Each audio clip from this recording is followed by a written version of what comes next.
Peace and good evening. I'd like to welcome you back to another edition of the Foul Playland. As always, I'm the Foul Player, and this is a Mets video regarding the recent hard-on that a lot of the Mets fans have in trying to pressure the franchise to acquire Jackie Bradley Jr. Um, I'm not sold on the Jackie Bradley Jr. infatuation of late that us Mets fans have. And I'm only saying that because it would be slighting Brandon Nimmo, somebody who we already have on the roster who makes virtually to little money, little to no money on his current rookie contract. I think Brandon Nimmo is the better player between the two, and I actually have some stats that I would like to compare between the two baseball players. As far as fielding goes, I mean, it's not comparable. I think Jackie Bradley Jr. is the superior fielder. Um, and it might be and it's probably by a long shot. But as far as the things that Brandon Nimmo contributes to the team, Brandon Nimmo's on base percentage smokes Jackie Bradley Jr.'s. Jackie Bradley Jr. had a good on base percentage last year, where he did probably his career best at 364 with his on base percentage. But career wise, he's a 321 on base percentage. He's also had his career best batting average last year, hitting 283. But his career batting average is actually at a 236 clip. Another thing, too, I mean, he's not a spring chicken. He's 30 years old. You could probably anticipate that his best years are probably behind him, and that might go into effect next year. I mean, like the peak years are usually like 28 to 31. I mean, and 31's kind of like stretching it. You know, I also think that signing him is going to require 2 to 3 years at more than 10 million bucks. I mean, do you want to commit to a player for 3 years who's going to be at the last year of that contract, or maybe even next year, more of a defensive specialist? I don't think so. I mean, but with Brandon Nimmo, last year he started off the year really bad, and he was still able to hit for 280. Um, his on base percentage last year was a whopping 404. I mean, that's not nothing to sneeze at. I mean, you would pay big money for a guy that gets on base at above a high threes on base percentage.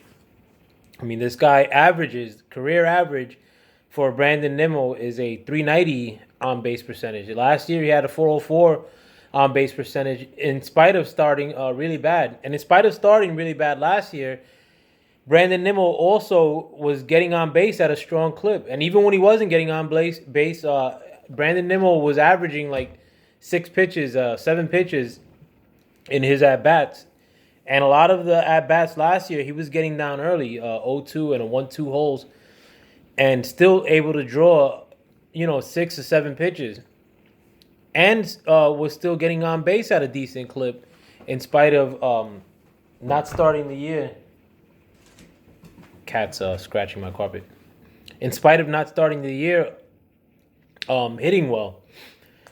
But I mean, at best, Jackie Bradley Jr. last year was, like I said, getting on base at a 364 clip, where Brandon Nimmo last year, which I'm not sure if it was his best or not, I could probably guess it was getting on base at a 404 clip in a shortened season for both cases, of course. But nevertheless, I mean, Brandon Nimmo's career average on base is 390. So you could probably anticipate somewhere around there, which is fantastic. You still have a young player in Nimmo who's probably going to see his best years ahead of him in his age 27 season. Signing Jackie Bradley Jr. is going to create a problem in that you're going to have to sit Nimmo more likely than not if we sign Nimmo. I mean, if we sign Jackie Bradley Jr. And we still don't know the DH situation But if we don't have a DH, then Dominic Smith is going to have to play left field more likely than not. You have Conforto in right field, and you're going to have Nimmo in center field. But if you sign Jackie Bradley Jr., I mean, you got to sit Brandon Nimmo. And for some reason, like this year, I think with players sensing that George Springer was going to get signed, um, a lot of people are down on Nimmo, and Nimmo was kind of like one of the heart and soul guys of this team. I don't want to sit him for Jackie Bradley Jr., who's not on this team yet, and God knows how he's going to play next year, coming to the biggest market in sports. I mean, he did play for Boston well, but I mean, our last case of somebody coming from Boston to New York, as far as outfielders go, and Jason Bay didn't pan out too well for us. But let me know what you guys think. I'm adamantly opposed to this signing of Jackie Bradley Jr. or potential signing. I'd rather sign um, a utility infielder, outfielder like Kike Hernandez, even though they're saying he may sign with the Red Sox. Or, but you could sign a player of that ilk for about that much money, like a $5 million, $6 million player, and still sign a dynamic bullpen player with the money that you would pay Jackie Bradley Jr., which I would guess would be somewhere within the $12 million range per year. So, I mean, I think in a sense that is overpaying, but, I just don't want to overpay for a player who's sort of lackluster with the exception of his fielding ability. We could re-sign a Marisnik. I mean, yeah, he can't really hit, but have him be our defensive outfielder, and I think we're good to go. Sign a dynamic reliever, and we're ready to go for 2021. But let me know what you guys think. With that, I'm out. Peace.